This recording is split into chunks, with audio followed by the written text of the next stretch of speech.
What a great view. Central Eastern North Carolina. I'm in the process of, and check this out. I'm in the process of hunting, of course. Enjoying the hunt with Indian Trace. Look at this point. This is my honor point. Looks good in the dirt. I brought it just as a matter of honor. Many of you understand. When I go out, the region, the area that I go to, I take a point from that I found from the same area, and I'm at Midpoint. And I bring it out as a matter of honor to a site.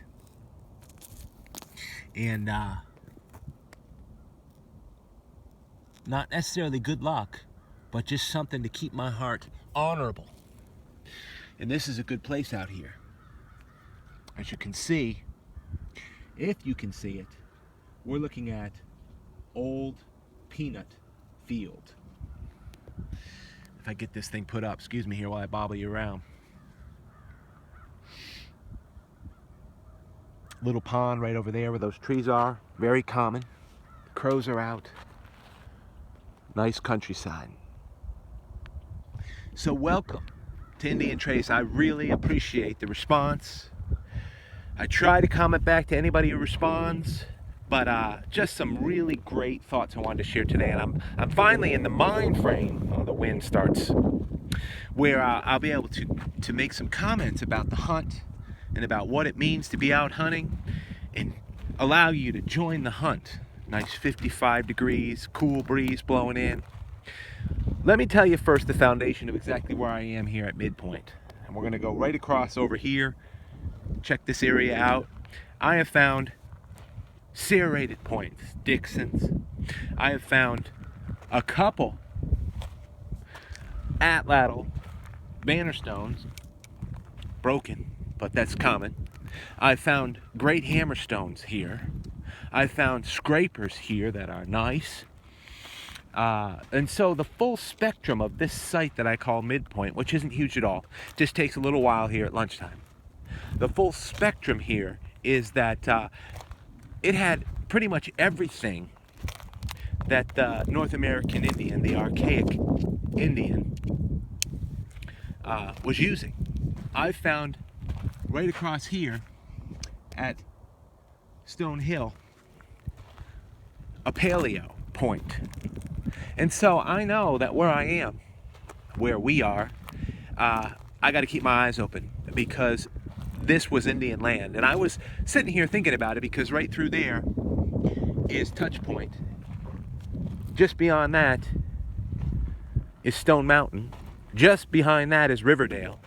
To my right is another site. So I have these spotted sites that go throughout and down the whole easement of the river here. And I know where they are. It's sacred knowledge. It's knowledge that you can only get through putting your feet on the ground, through going out, through briars and prickers and swamps and streams. But let me share this perspective with you because this is how I see it as we're out here hunting. And it's a cool perspective. And I'm looking at the same time, so please don't feel like I'm distracted. I know I wanted to put the camera on and invite you again to Indian Trace, and maybe we'll find something live. Who knows? You don't ever know. That's just the way hunting is. But with respects to these sites, some I guess you would call more significant in terms of artifacts than others, but every one of them significant enough to check and to find artifacts continually as they're pushed through modern agriculture. What is it though, I think to myself? Well, we have these camps, if you will, either hunting camps, occupied, long time, short time, very difficult to tell. But we do have specific sites that just stipple through the woods and stipple up and down all the water easements, up to the tune that I have had to document, and I'm up to over 70 sites. And so to put it all in perspective for you as I hunt and think about things out here, what I do believe now from all this is that these are periods of time when these nomadic Indians were becoming less nomadic. The true crest of a nomadic Indian, their sites are sometimes very difficult to find. Now, on the edge of Indians settling down and becoming a little more sedentary, like I believe all these sites are. I know there was a site right through the woods there. I know there was a site there. I know there was a site down over there. I know there was a big site down over there. I know there's a site right here. I know there was a site down over there. And I know there was a site right up here. Through the woods, I know there was another site. So redundance, right? What I'm thinking is that they had begun sitting still more, becoming more sedentary, becoming understanding of what the land had to offer. I'm talking about a time period of prehistoric North America where they hadn't even yet moved into specific and detailed agriculture. Not at all. They were still hunter-gatherers, very, very small amount of agriculture. I only have a few sites where it is clear that they were moving into agriculture and the need for storage because of the pottery. And I also, at those sites, which is really only about 10 sites that offer pottery, that pottery is not just fabric, it's designed with rolled maize, with corn. So I do know that by understanding that they've used corn there, they were also beginning to cultivate it in the very early woodland period. Late archaic period. So there's a lot you can learn. I do know that because of the evidence of all these little sites that just stipple right across this area, my whole region, the land that I live here in North Carolina, they were beginning to settle down, which is very interesting. And so for what it's worth, those are just my thoughts. I guess a little bit of theory mixed in there, a lot of fact and understanding just based on what I've read. So it's good to be out here. Check my time. Okay, let's keep going. I'm seeing plenty of work rock. I'm seeing plenty of rhyolite that I know is not indigenous here. So it keeps me going forward. That's what you got to look for. I'm actually out here in February. See, there's a piece of rhyolite. Knowing that these conditions are very poor. These are not good conditions. But I do know one thing is true. If there's been violence in the land, if there's been rain, if it is a specific site, that the machines, they don't know the difference between dirt and rock, and they don't really care. The rocks are going to be there. The artifacts are going to be there, whether they're millimeters below the surface or whether they're just sticking up. It is all then a matter of the educated eye. Some of you guys who hunt out there with me, who decide to tune in and are not too bored by joining the Hunt with Indian Trace, understand what I mean when I say an educated eye. It's very important. Some of you know better than I do. I can't imagine. Some of you have hunted over 20, over 30 years for artifacts. I still simply cannot imagine. 5 years that I've hunted, and I found what I found or what I've tried to share on Indian Trace. Just 5 years. To me, I feel that is very small. Now, here in the spring, there's a great pond down there. And I hope it opens up in terms of being productive. One video I've done where my son Andrew caught a great bass down there. It was just fun. It was a fun catch. I was able to film it. I think it was like a 6-pounder plus. It was just a great fish. Fun time. He just got jazzed up by it, and that's been great. Hobbies are important out there, I guess. It's just simple to say. All right, let me check my time. All right. Now, the reason why I also wanted to press this and begin forward and feel more relaxed is because I have to put some things in context politically. I have moved to do political interest comments and segments and put links in there, which I do out of conviction of conscience. I do out of duty, because I believe if I can make it available for some people to make it easier for them to study out what's going on and what is true, then I'll do it. Because for me, it's easy. I'm going to be studying this stuff anyway. Collecting artifacts is easy because I'm going to be out here running the land anyway. I did for years.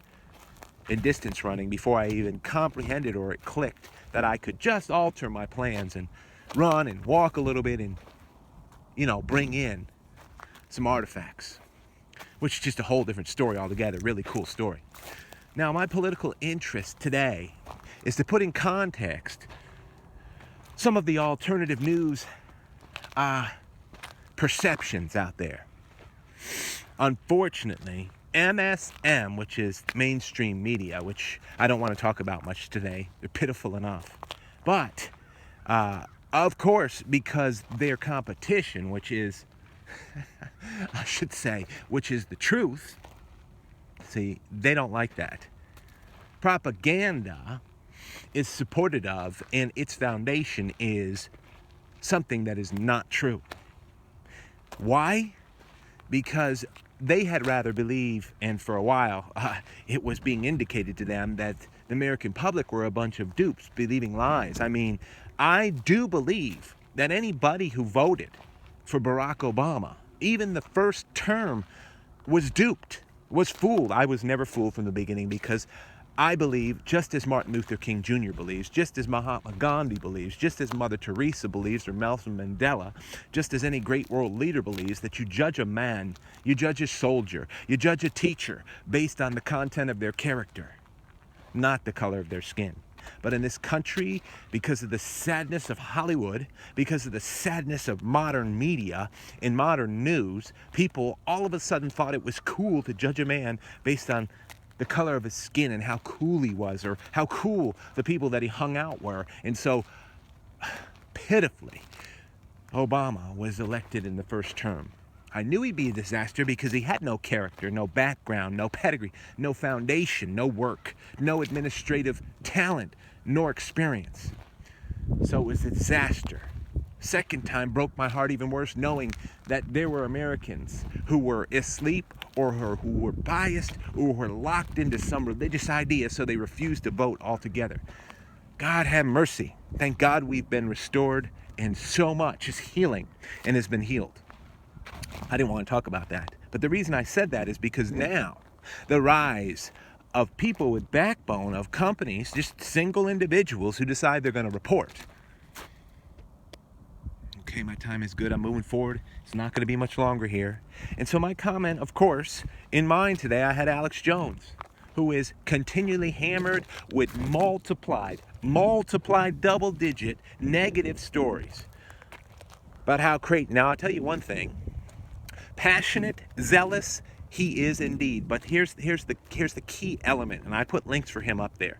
And I just want you to consider this. If you've heard many of the lies, if you've been touched by many of the lies, it would be impossible for you to not feel negative about the Alex Jones channel or anything such as that. Which is sad. Instead of people going and making their own decision about the transparency or the purity of somebody's heart, they listen to someone else and what someone else has to say about someone. How pitiful that is. Where has the person gone that goes immediately to seek primary source resource material as an evidence to the truth that they believe? I don't know. But you have to come forth. Like I'm talking about right here. Don't believe what I say, just go check it out for yourself.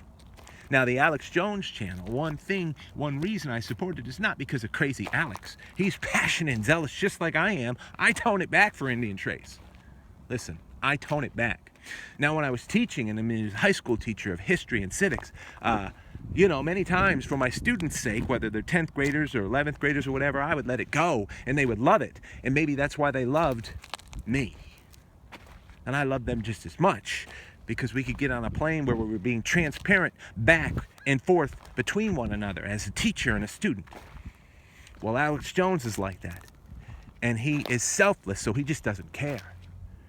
Now, one thing that I think is great about it, because I often put links for the Alex Jones channel and many others, whether it's RT or a diversity, if you'd look. And people I hope they follow, including my relatives, if they dare listen anymore. They probably just put me on the same shelf. How dare you listen to Rush Limbaugh? How dare you listen to Alex Jones? Haven't you ever listened for yourself and just given it a half an hour of honesty? And if you truly don't like, then hey, that's fine. If you truly think it's a lie or not the truth, then that's fine. But as I finish here, the reason I said all that was to say this. Also, the great, wonderful thing that I've seen in the Alex Jones channel is the diversity of reporters, young and old.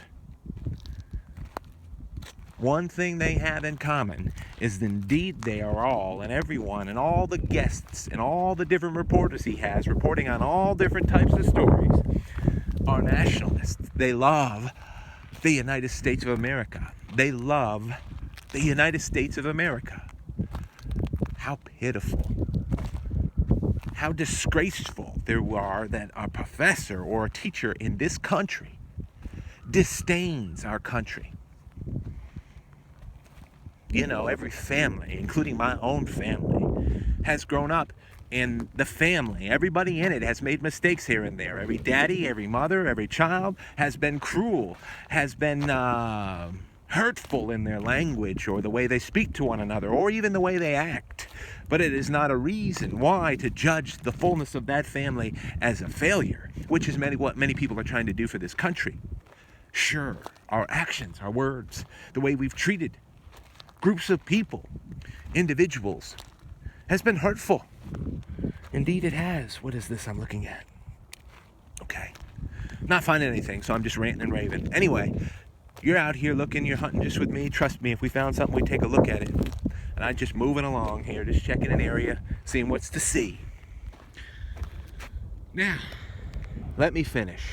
What I'm trying to say, and I know it would be unavoidable if someone out there that's listening happens to listen to any of the mainstream media, which they're not mainstream anymore based on the traffic that listens to them. They are far from being mainstream. The problem is that even the beauty of it is that in the Alex Jones channel, which I just put a shout out for today, and there's many others that I have on the link, whether it's Bill Still or whether it's I just can't even mention it now. And if I'm driving around, I'll often listen to Rush Limbaugh, and I know he's so hated because he refuses to air from the truth. He refuses to not explain things, to have a discussion about it. But with the Alex Jones channel, he brings another strength into it, which is the diversity of reporters, of which he doesn't dictate to them how to cover something or what to cover. See, that's the beauty of it. Young and old, women and men, authors and military men and soldiers. It is a spectrum that needs to be had. So I double dog dare you to send some of those links to people that you know. Just might open the door to consider. If they're not open to consideration, I can't help them. You can't help them.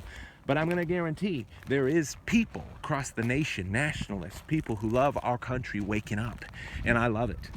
I love it. It's obvious through this last election cycle and the ones before it. It's obvious because all the House and the Senate and the presidency and the cabinet have all gone and thrown out a bunch of people who do not love this nation. And that's what you got to have. So from me to you, I'm going to finish it with that. And a beautiful view as we started. Thank you for tuning in to Indian Trace. Nothing really found today. But I hope you find out there if you get a chance to go out. If not, I hope this just gives you an opportunity to get out and walk a little bit. I'm probably going to be talking anyway. You sit out here and don't tell me you're out there and you go hunting and you don't talk to yourself either. We'll see you.